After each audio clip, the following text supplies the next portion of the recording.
You have been taught to grip tightly.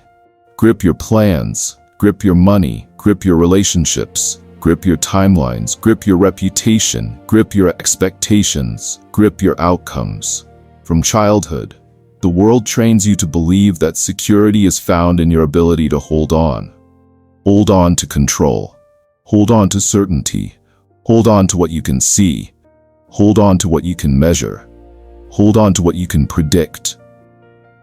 And so your hands have become full of contingency plans, full of anxiety, full of backup strategies, full of unspoken fears, full of earthly calculations. And because your hands are full, your spirit is exhausted. This is the great paradox of modern spiritual life. Many believers are praying for provision while clenching the very fists that prevent them from receiving it. You ask for peace while gripping control. You ask for abundance while gripping scarcity. You ask for divine flow while gripping human effort. You ask for heaven's intervention while refusing to release earth's illusions. This is why sacred detachment is not optional. It is not a luxury for the spiritually mature. It is the doorway into real trust. Because what you refuse to release eventually becomes what controls you. Many people misunderstand detachment. They hear detachment and think withdrawal. They think passivity. They think neglect. They think emotional numbness. They think irresponsibility. But sacred detachment is none of those things. Sacred detachment is not abandoning responsibility. It is abandoning false responsibility. It is the conscious refusal to act as if your survival depends entirely on your own effort. It is the holy decision to stop confusing stewardship with ownership. You were called to steward, not to possess, to manage, not to control, to participate, not to dominate, to trust, not to clutch. But the spirit of the age teaches the opposite. The world says, work harder, protect yourself, build bigger reserves, never let your guard down, make sure you have enough, do not depend on anyone, especially not the unseen. And because of that message, millions of people live in a chronic survival rhythm, even believers.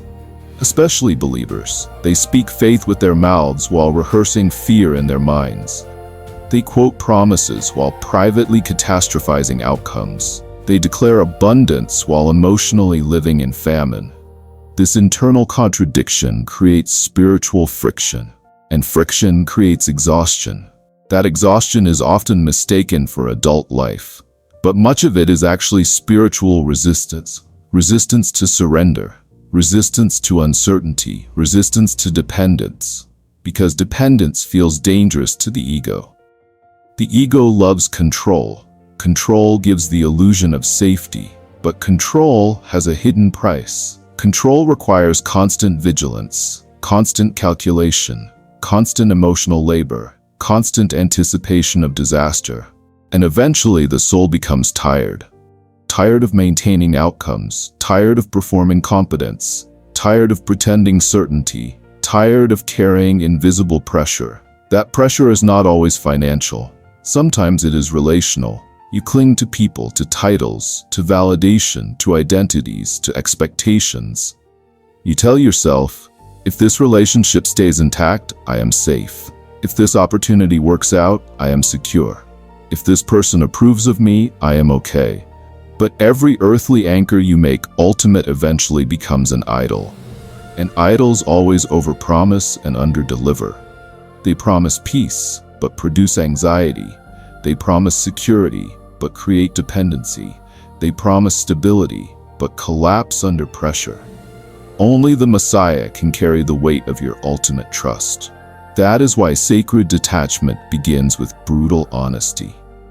What are you gripping? What are you afraid to release? What thought causes panic when you imagine losing it? That is usually where attachment has become bondage. Some people are attached to income, not provision, income. There is a difference.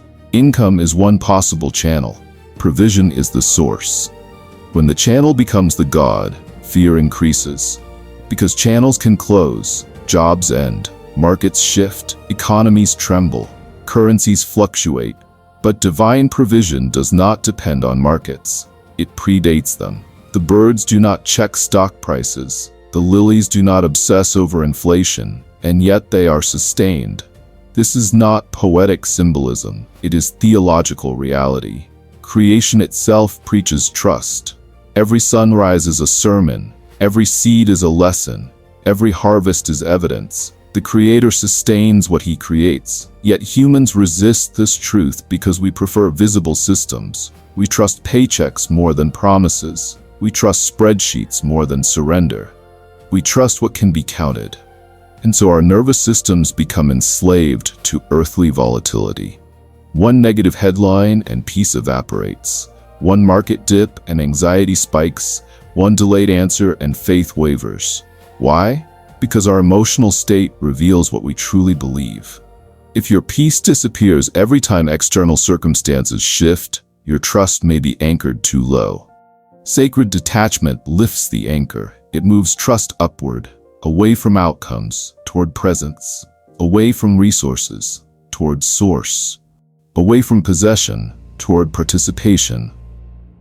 This shift changes everything. Because once your security moves from what I have to whose I am, fear begins to lose its authority. This is the architecture of a hollowed space. To receive, something must be emptied. You cannot pour new wine into a vessel still full of stale water. You cannot receive peace while clutching panic. You cannot receive abundance while gripping scarcity. You cannot receive divine rhythm while living in frantic urgency. Something must leave. Often, what must leave is internal clutter, old beliefs, inherited fears, generational scarcity, performance addiction, control habits. Many families pass down anxiety disguised as wisdom. Always save because disaster is coming. Never trust abundance. Expect disappointment. Protect yourself. Do not get your hopes up. These beliefs become spiritual sediment, layer after layer.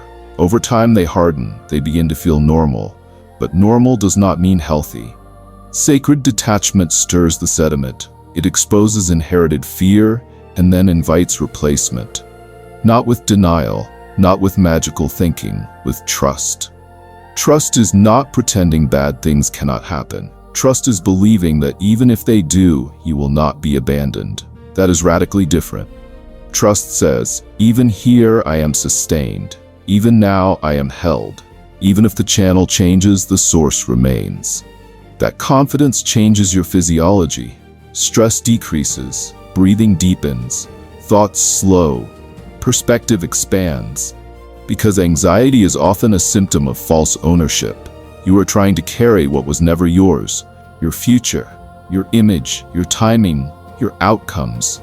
Sacred detachment hands those back. It says, this belongs to God, and suddenly the nervous system softens. This is why Messiah repeatedly taught surrender. Not because surrender is weakness, because surrender is alignment. When Yeshua said not to worry about tomorrow, he was not advocating irresponsibility. He was exposing misplaced trust. Tomorrow does not become safer because you obsess over it. It becomes louder. Worry is rehearsal for pain. Faith is rehearsal for peace. Which are you practicing daily? Because repetition becomes identity, and identity determines atmosphere. If you repeatedly practice fear, your inner climate becomes stormy. If you repeatedly practice surrender, your inner climate becomes still. This is how sacred detachment becomes embodied. It moves beyond theology into rhythm, daily rhythms. How do you begin your day? With news, with panic, with checking accounts, with endless urgency, or with surrender? Father, today is yours. That simple phrase can reorganize your entire internal world because it relocates authority. No longer your burden, His. No longer your timeline, His. No longer your striving, His provision. This shift also dismantles performance spirituality. Many believers secretly believe, if I pray enough, maybe God will bless me. If I obey enough, maybe I'll qualify. If I serve enough, maybe I'll deserve abundance. That is not covenant. That is transaction.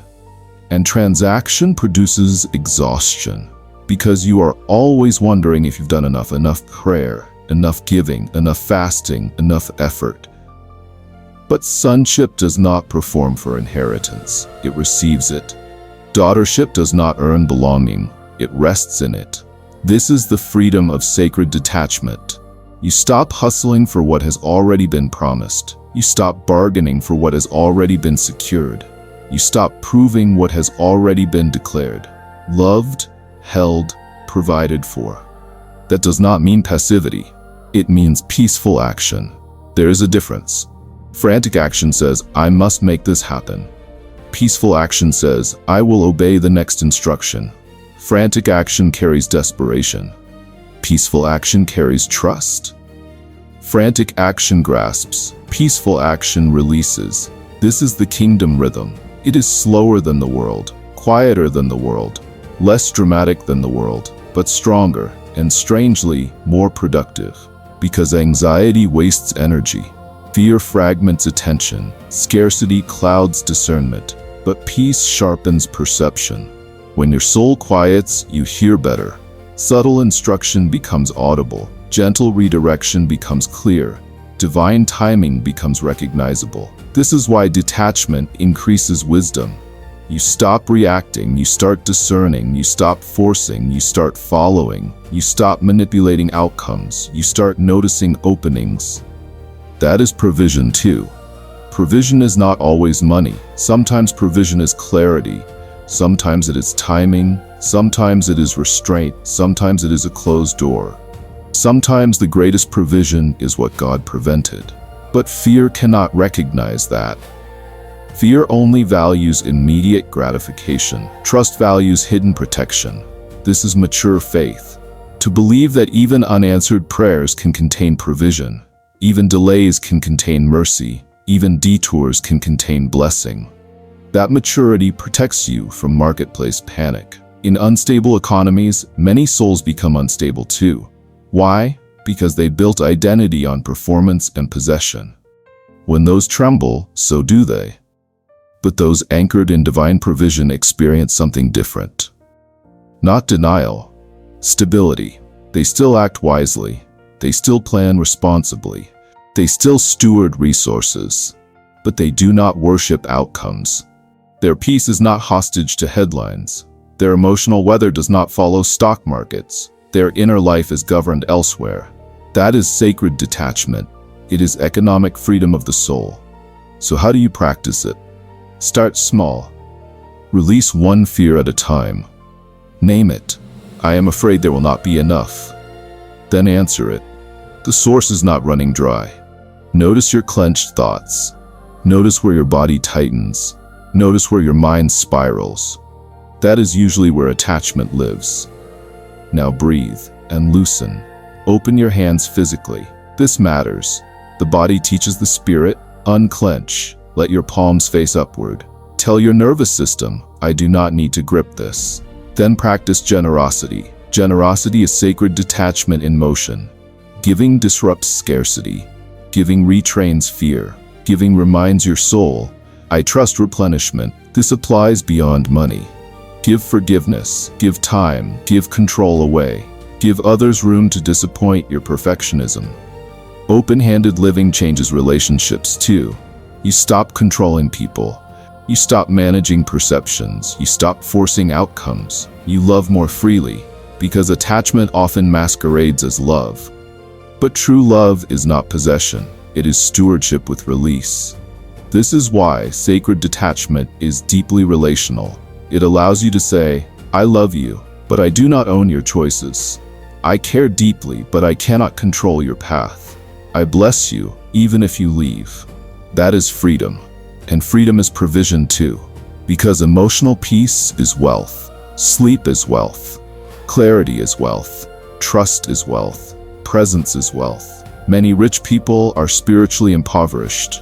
Many materially modest people are inwardly abundant. Undiluted provision is different from worldly wealth. Worldly wealth can coexist with panic. Divine provision includes peace. Worldly wealth can create paranoia. Divine provision produces rest. Worldly wealth can disappear overnight. Divine provision remains. This is why sacred detachment matters. It protects the vessel. It keeps your soul open. It keeps your spirit unclogged. It keeps the flow moving. Because provision was never meant to terminate in you.